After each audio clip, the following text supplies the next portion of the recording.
Hello students. Today we are starting our new chapter, that is our environment. What is environment? Environments includes all living and non-living things, right? Or anything, all the things that are surrounded us, like animals, peoples, buildings, temperatures, other living and non-living things. Plants includes होते हैं इसमें, lands भी include होता है.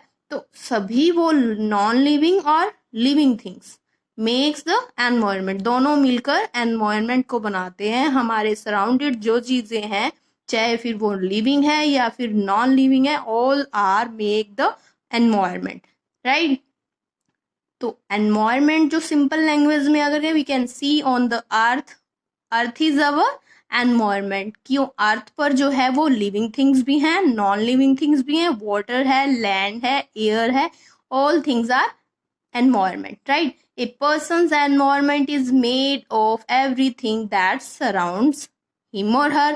चाहे आपके चारों ओर, चाहे वो हिम और हर मीन्स ही या शी, कोई भी हो, सबके चारों ओर जो भी चीजें मिलती हैं, living non living things, including land, building, peoples, animals, living or non-living things, all are right environment. Living things depend on the non-living things, right? आप जो हो कि आप living things हो, plants living things हैं, they are depend on the non-living things and living things, right? हम जो अपना food लेते हैं, हम जो food अपना collect करते हैं, वो plants लेते हैं, animals से लेते हैं. that means कि हम एक दूसरे पे भी डिपेंड है और नॉन लिविंग थिंग्स पर भी डिपेंड है अपनी रिक्वायरमेंट्स फुलफिल करने के लिए.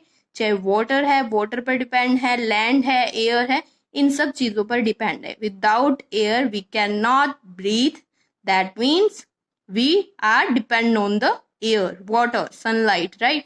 These are the non living things. तो ह्यूमन बीइंग्स जो है सर्वाइव करने के लिए, प्लांट्स जो है वो सर्वाइव करने के लिए या फिर जिंदा रहने के लिए उन्हें क्या नीड होती है? एयर की, वाटर की, सनलाइट्स की. तो दे makes the environment. Any change in the environment, कोई भी चेंज आया एनवायरमेंट पे, अगर ऑक्सीजन की क्वांटिटी, ऑक्सीजन की मात्रा जितनी भी एटमॉस्फेयर में है, या फिर CO2 कार्बन डाइऑक्साइड की जितनी परसेंटेज एटमॉस्फेयर में है, अगर वो चेंजेस हो जाते हैं उनकी, या फिर जो अब फॉरेस्ट जो है उनकी कटिंग बड़ी फास्टली हो रही है, तो इनमें कोई भी एनवायरनमेंट में कोई भी चेंजेस आए तो इससे क्या होगा? सभी लिविंग थिंग्स में भी इफेक्ट पड़ेगा, राइट? अगर कोई चेंजेस एनवायरनमेंट पे आता है तो दैट मीन्स लिविंग थिंग इससे अफेक्ट होती हैं. It is said to not that human activity is causing, और इसके पीछे रीजन क्या है? Human, right? जो चेंजेस आते हैं वो ह्यूमन की वजह से आ रहे हैं, उसकी एक्टिविटीज की वजह से आते हैं. एनवायरनमेंट में जो चेंजेस है, लाइक हम अगर गार्बेज को है थ्रो कर देते हैं इन the open areas, that means environment polluted होता है. और जो हम व्हीकल्स यूज कर रहे हैं उसमें से जो धुआं निकलता है, स्मॉग निकलता है, तो उससे भी एनवायरनमेंट पोल्यूटेड होता है, right? We need to protect the care, we have to care the environment, right? तो एनवायरनमेंट की कैसे केयर करोगे सब? कि हमें जो है garbage should be dump in the dustbins और not in the open areas. और we have to use the toilets, right? कौन कौन सी चीजें हैं जो हमें करना चाहिए अपने एनवायरनमेंट की प्रोटेक्शन के लिए? Do not throw the waste and household, जो भी चीजें होती हैं, गार्बेज होता है, in the careless manners, right? We have to throw it in the garbage bins. And do not use roads, streets and other public places as the toilets. तो we have to use the public toilets and keep them clean too. साथ साथ में उनकी cleaning भी रखनी चाहिए, ठीक है? ओपन में जो है एक्सक्रीशंस या टॉयलेट जो है वो यूज नहीं करना चाहिए. तो हमें जो यूज करना चाहिए that is the use public toilets, जिसकी अच्छी सी ड्रेनेज हो जाती है, राइट? जो ड्रेनेज होता है वो आगे बायोडिग्रेड कर दिया जाता है, राइट? यूज पेपर्स करना चाहिए, क्लॉथ पैक करने चाहिए.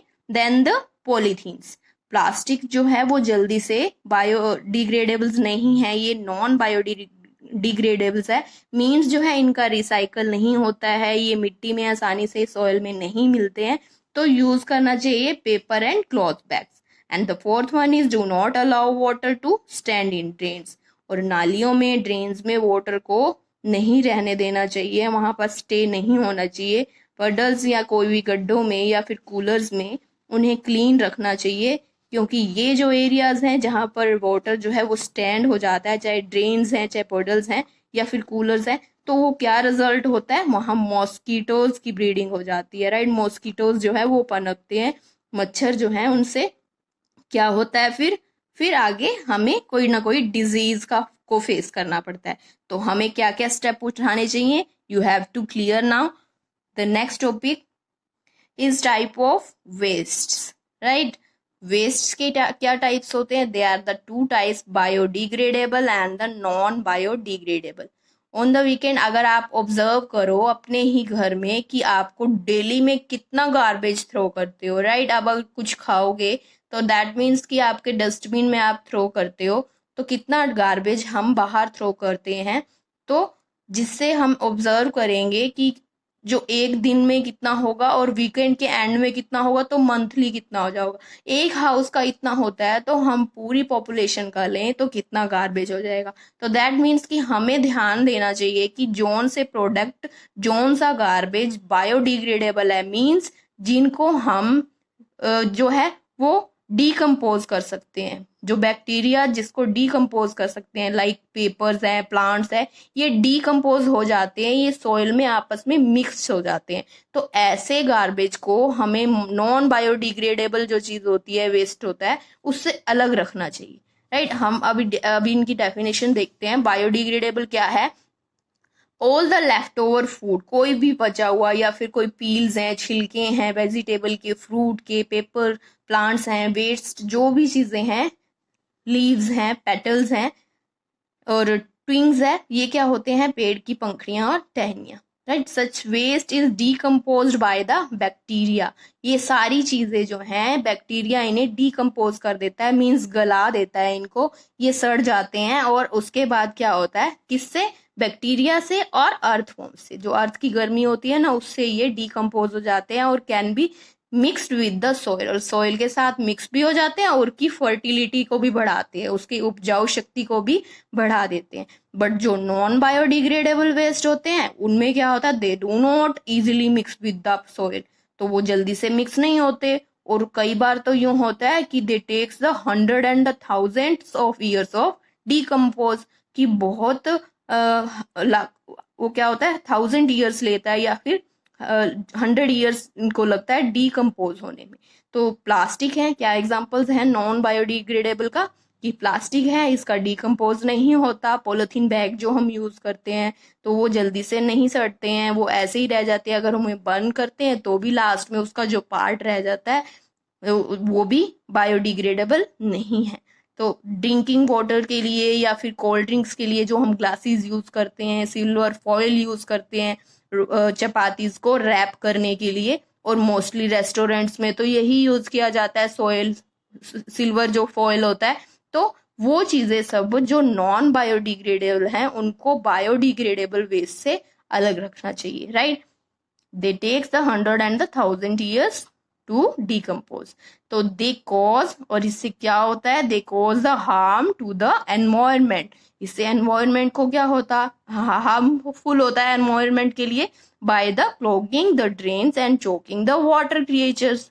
तो इससे क्या होगा कि जो नॉन बायोडिग्रेडेबल वेस्ट है वो जल्दी से डीकम्पोज नहीं होती है, हजारों साल लग जाते हैं इसको डीकम्पोज होने में। तो ये क्या करते हैं, कुछ ड्रेन्स को, जो नालियां होती हैं उनको ब्लॉक भी करते हैं, जिससे वाटर जो है वो धीरे धीरे आगे पास होता है, वो नैरो हो जाता है उसका वे। उससे क्या होगा कि वाटर को भी हार्मफुल होगा, उसकी क्वालिटी में भी डिक्रीज आएगा, क्वालिटी भी खराब होती है, राइट। तो आपको लोगों को क्या करना चाहिए कि घर में जो गार्बेज है, जिसे हम जैसे पील्स होते हैं, बायोडिग्रेडेबल जो वेस्ट है उसे हमें सेपरेट रखना चाहिए नॉन बायोडिग्रेडेबल वेस्ट, क्योंकि हम जो घर पर जो यूज करते हैं, जो बची हुई वेजिटेबल्स होती हैं, फ्रूट्स होती हैं, हम उसे डस्टबिन में थ्रो कर देते हैं। तो आप इनको सेपरेट रखो, एनिमल्स तो इन चीजों को खा ही लेते हैं, तो हमें ये चीजें सेपरेट रख के उनके अकॉर्डिंग ही यूज करना चाहिए। पेपर्स हैं तो ये रिसाइकल भी हो जाते हैं और बायोडिग्रेडेबल भी हैं, तो इनको भी अलग ही थ्रो करना चाहिए, राइट। ये था आपका टुडे का topic and the next we will learn in the next class. Thank you students. Have a nice day and take care.